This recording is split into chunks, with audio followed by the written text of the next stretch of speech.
Hello again, everyone. This is Game Collector here, and this week I have with me Transformers Generations Thrilling 30 Orion Pax.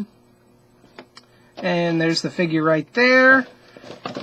For veterans of Transformers, we already know who this is and who he's going to be. For those of you who kind of just got into the lore and all that, this is Optimus Prime before he even became Optimus Prime, before Optimus Prime was even a thought. Okay, sorry about that. And you could probably tell already by his colors.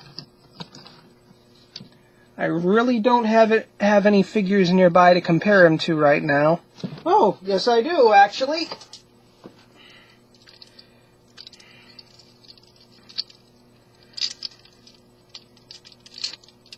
And it kind of makes sense considering this is the IDW continuity here.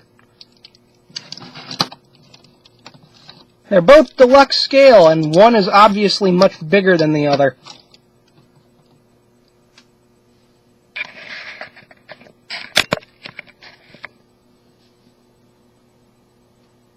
In both height and width. Though more appropriately, the Fall of Cybertron figure would probably be more suitable to compare this one to, because they're using the video game molds for the Cybertronian forms, generally. So he comes with the axe, which both video game Prime molds can use. And he even has a little peg on there for storage. And he even comes with a gun that resembles the G1 Classic rifle. The G1 Classic Ion Rifle, pardon me.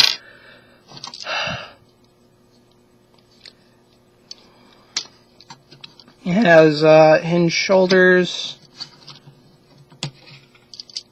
though this little piece right here can get in the way, so you have that. Hinge elbow, swivel in the wrist, which can go in and out and turn while going in and out. He has a rotating waist on a hinge, ball-jointed hips, and a swivel, basic hinge knee, and ball joint and swivel hinge on the ankle. So there he is. He does have the potential for light piping, but it's not there. His head is on a ball joint and is much easier to manipulate than Megatron's was. Go figure. And yeah, there's that. So, we're going to put him in vehicle mode, which... fold the fists away. Pull the arms off. Fold his head down. And this part is always the hardest. You have to kind of pull up so it looks like this, because pulling straight up doesn't work. Fold the wheels up. Okay, so he's kind of going to be laying on his stomach. And rotate the legs back. Rotate the feet so they face down.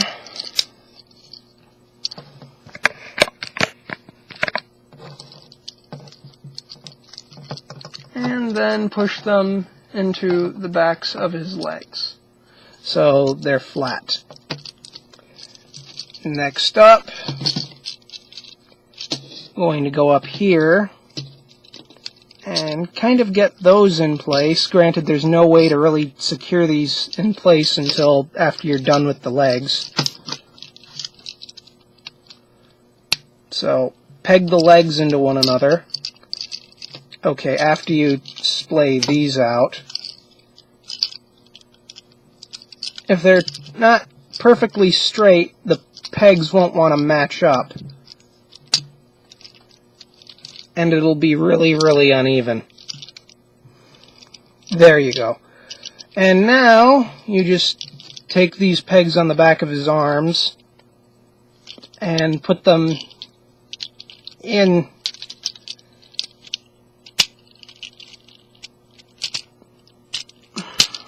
There. There you go. Now it's going to look a little bit weird like this, but hey, there's still like a couple steps to go. And I really hate these steps, especially when going from robot to vehicle, or rather from vehicle to robot, because this tab here is already starting to show a few stress marks because of the way it's writ. You'll see. Okay, first you push this in because this has the tab in it, or this has the tab and the peg, and you have to go over, and then on the front side you have to go under. But there it is. It actually comes together quite cleanly. Needs a little space pickup.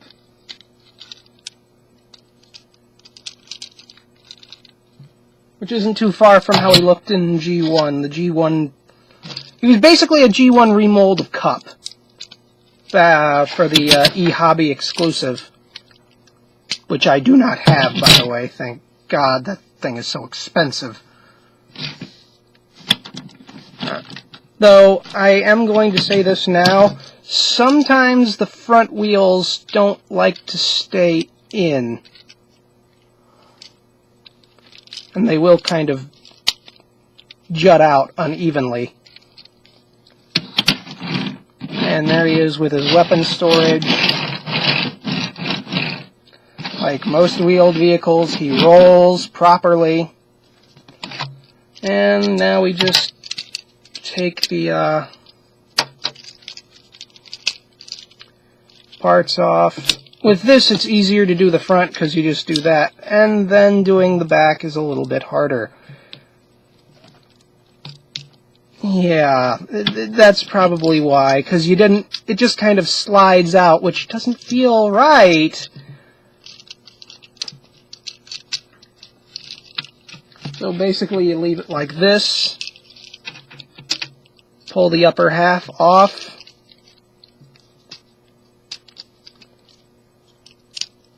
Slide the feet around however you can, and fold up the shin armor, and split the legs. Rotate around, fold the front wheels back, and separate the arms. Be sure to peg them in the little windows right there. See? Tab, hole, click. And just in case, tab, hole, and click, snap in securely, fold the head up, well, semi-securely. The shoulders like to come undone from the body, like that, really, really easily. There are probably ways to get around that, but you know me, I don't like to fix anything unless it's really, really bugs me or if it's really damaged. If you've seen the two, you know, fix-up videos. Not reviews, they're just videos. And there he is, with both of his weapons. Here's the comic book cover. Again, it says Hasbro exclusive. Like Megatron, it's just the Clayton Crane version, cropped down. And this story pretty much... it just kind of covers Orion Pax being Orion...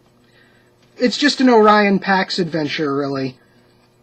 It features a couple of characters that hardcore comic readers of the original G1 series would know. And the very last page in the book is pretty awesome. There are also several references to, well, the Transformers toy line in general. And just like Megatron, you're getting pretty much a $10 toy with a $5 book packed in for free. So it's a pretty good deal right there. And I suggest you should pick this up, like Megatron. Because you can't have... it's like you can't have one without the other, really. So, I will see you next week with, well, something else. I don't know what. And I guess that's it for now. I will see you all later.